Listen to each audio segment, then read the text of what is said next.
नमस्कार विद्यार्थियों। आज के आगे की टॉपिक में हम पढ़ेंगे मौर्य प्रशासन। इससे पहले मैं आपको एक बात ये कहना चाहता हूँ, ये मैं 12th इतिहास का ये वीडियो बना रहा हूँ। तो लेसन नंबर 2 है, जो मौर्य प्रशासन के बारे में जानकारी देगा आपको।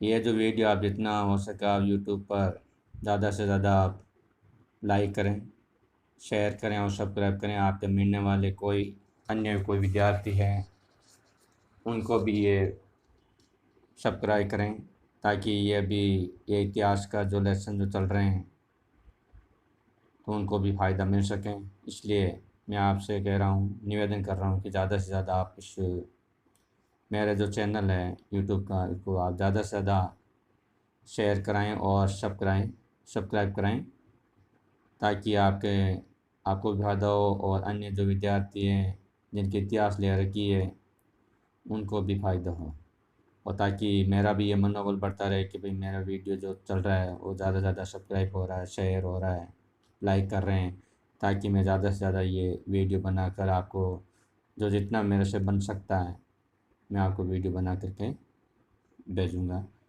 तो आज हम इसमें पढ़ रहे हैं मौर्य प्रशासन। तो जब मौर्य प्रशासन था तो उसकी प्रशासनिक व्यवस्था कैसी थी, उसकी जानकारी हमें उस समय से किस में मिलती है। तो मौर्य साम्राज्य के प्रशासन की विस्तृत जानकारी इंडिका मेगास्थनीज के द्वारा रचित है। इंडिका तो मौर्य साम्राज्य के प्रशासन की विस्तृत जानकारी इंडिका अर्थशास्त्र आदि ग्रंथों एवं तत्कालीन अभिलेखों से प्राप्त होती है। कहने का मतलब यह है, इंडिका से मिलते जो मेगास्थनीज के द्वारा रचित है, अर्थशास्त्र जो कौटिल्य के द्वारा रचित है, और उस समय जो अभिलेखों की रचना की गई थी या निर्माण किए गए थे, लिखे गए थे, और अन्य कोई ग्रंथ हैं उनके ग्रंथों के द्वारा मौर्य प्रशासन के बारे में हमें विस्तृत जानकारी मिलती है। मौर्य प्रशासन के अंतर्गत भारत में प्रथम बार राजनीति एकता देखने को मिली। बहुत इंपॉर्टेंट प्रश्न है यहाँ पे कि मौर्य प्रशासन में भारत में प्रथम बार राजनीति एकता। तो प्रश्न यहाँ पे बनता है कि भारत में प्रथम बार राजनीति एकता किस प्रशासन में देखने मिली, तो है मौर्य प्रशासन। सत्ता का केंद्रीकरण हुआ। सत्ता का केंद्रीकरण होना यानी विस्तार होना। साम्राज्य में प्रशासनिक अधिकारियों की नियुक्ति से पूर्व है। कहने का मतलब है साम्राज्य में जो प्रशासनिक जो अधिकारी जो होते हैं उनकी नियुक्ति की जाती थी, लेकिन नियुक्ति के पूर्व क्या किया जाता था वो भी जानकारी हमें इसमें मिलती है। तो नियुक्ति की उनकी योग्यता और चरित्र को परखा जाता है, यानी जो भी प्रशासनिक कार्य में जो व्यक्तियों की नियुक्ति की जाती थी उनके चरित्रों को अच्छी तरह से योग्यता है, उनके चरित्र है, अच्छी तरह से परखा जाता था, उसके बाद उनको नियुक्ति दी जाती थी, जिसे उपदा परीक्षण कहते हैं। कहने का मतलब ये यहाँ पे ध्यान रखें कि मौर्य प्रशासन काल में उपदा परीक्षण क्या था। तो मौर्य प्रशासन काल में जो प्रशासनिक जो अधिकारी जो होते थे उनकी जो नियुक्ति की जाती थी, उनके जो परीक्षण किया जाता था या उनके चरित्र को, उनकी योग्यता को देखा जाता था, तो उनको उपदा परीक्षण के नाम से जाना जाता था। तो यहाँ पे प्रश्न आप नोट कर लेना कि उपदा परीक्षण से आप क्या समझते हैं। तो उपदा परीक्षण क्या है कि मौर्य प्रशासन काल में प्रशासनिक व्यक्तियों की जो नियुक्ति की जाती थी उनकी योग्यता और चरित्र को जो परखा जाता था, उस परीक्षण को उपदा परीक्षण के नाम से जाना जाता था। तो आप ये प्रश्न नोट कर लें, अच्छी तरह से ध्यान रखें। अब आगे मौर्य साम्राज्य के प्रशासन का ढांचा निम्नलिखित है, यानी प्रशासन व्यवस्था उनकी कैसी थी। तो सबसे पहले बच्चों केंद्रीय प्रशासन। तो केंद्रीय प्रशासन जिसमें सबसे पहले आपके राजा शासन प्रणाली का केंद्र बिंदु था, यानी सर्वोच्च जो अधिकारी था, केंद्र बिंदु था, वो था राजा। महत्वपूर्ण एवं नीति संबंधी निर्णय राजा स्वयं लेता था, यानी कोई महत्वपूर्ण निर्णय लेना है, नीति संबंधी नियम आदि जो निर्णय लेना है वो राजा खुद लेता था। व्यवस्थापिका, न्यायपालिका, कार्यपालिका समझ सकते हैं उसमें नीति, यानी देखो व्यवस्थापिका है, न्यायपालिका है, कार्यपालिका कार्य संचालन करना, नियम आदि बनाना, लागू करना, न्याय करना, व्यवस्था करना, यह सारी शक्तियाँ किसमें निहित होती थी, राजा में। तो हम अभी केंद्रीय प्रशासन के बारे में पढ़ें। केंद्रीय प्रशासन ढांचा किस प्रकार से था।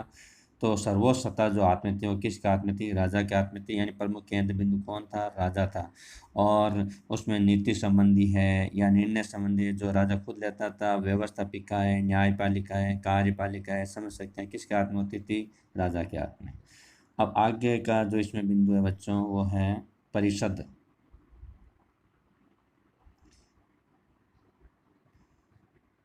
मंत्री परिषद, राजा को परामर्श देने के लिए मंत्री परिषद थी, जिनकी नियुक्ति वंश व योग्यता के आधार पर राजा करता था। वंश व योग्यता के आधार पर राजा करता था। तो यहाँ पे ध्यान रखना, मंत्री परिषद थी और उनमें जो नियुक्ति जो की जाती थी वो वंश व योग्यता के आधार पर कौन करता था? राजा।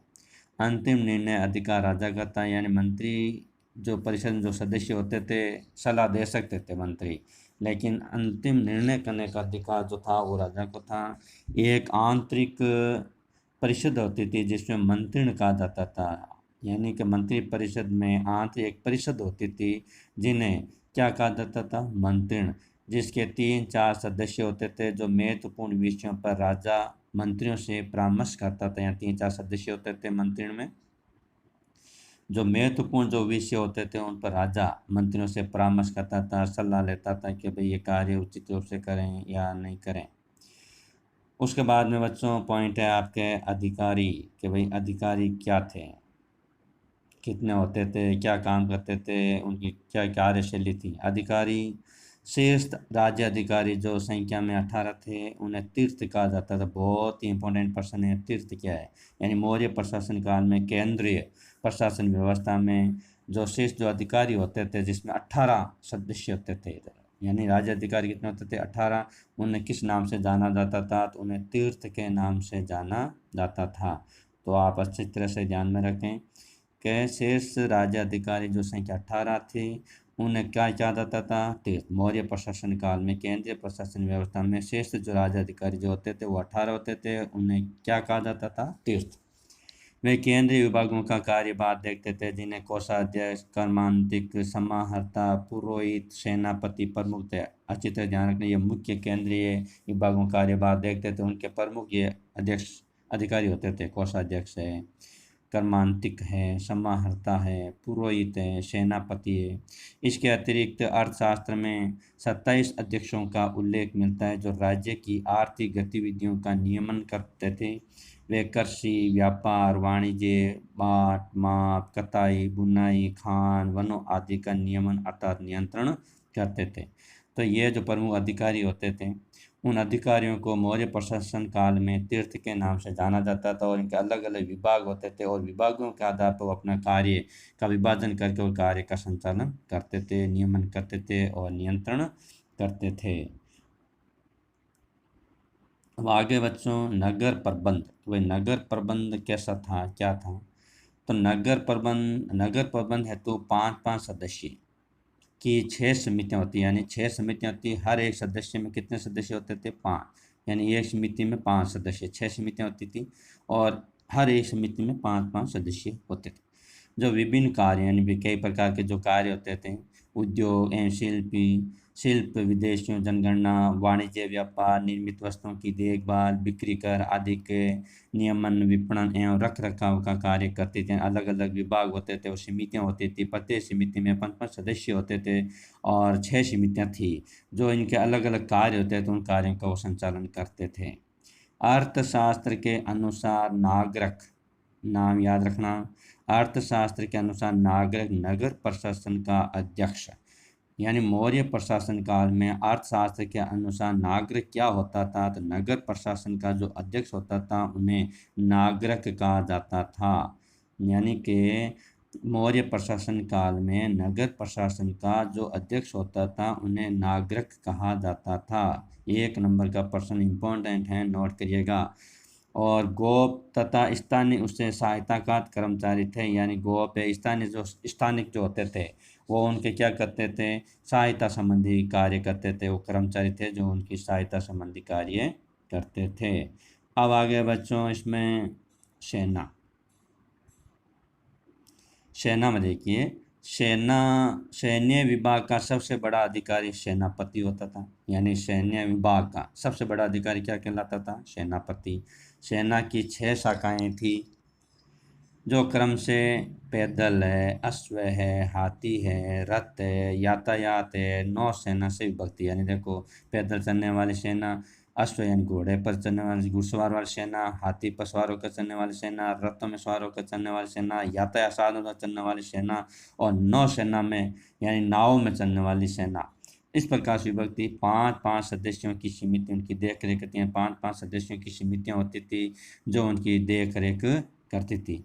जबकि कौटिल्य अर्थशास्त्र में चतुरंग बल का सेना का मुख्य अंग बताता है। कहने का मतलब, अर्थशास्त्र में बताया कि चतुरंग बल को सेना का मुख्य अंग बताता है। तो यहाँ पे ध्यान रखें, अर्थशास्त्र के अनुसार सेना का मुख्य अंग किससे बताया गया? चतुरंग बल को।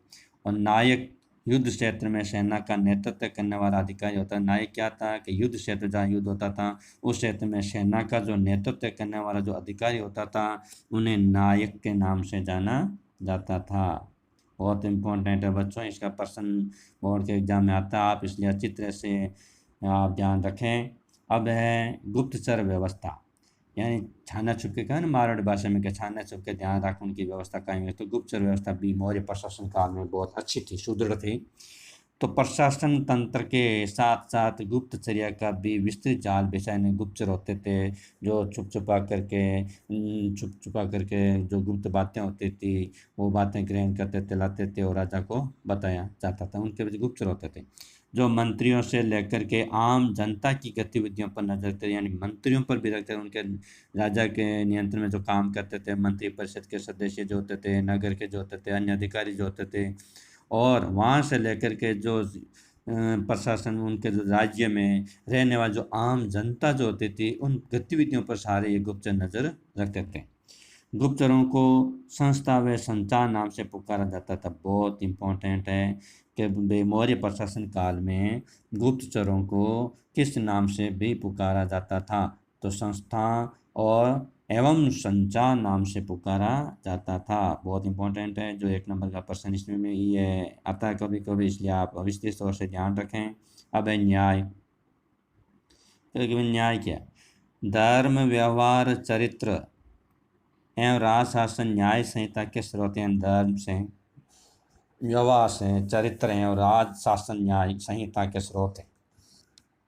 धर्म स्तरीय व कंटक शोधन न्यायालय क्रम से दीवानी तथा फौजदारी मामले सुधर, यानी ये 2 प्रकार की न्यायिक व्यवस्था थी।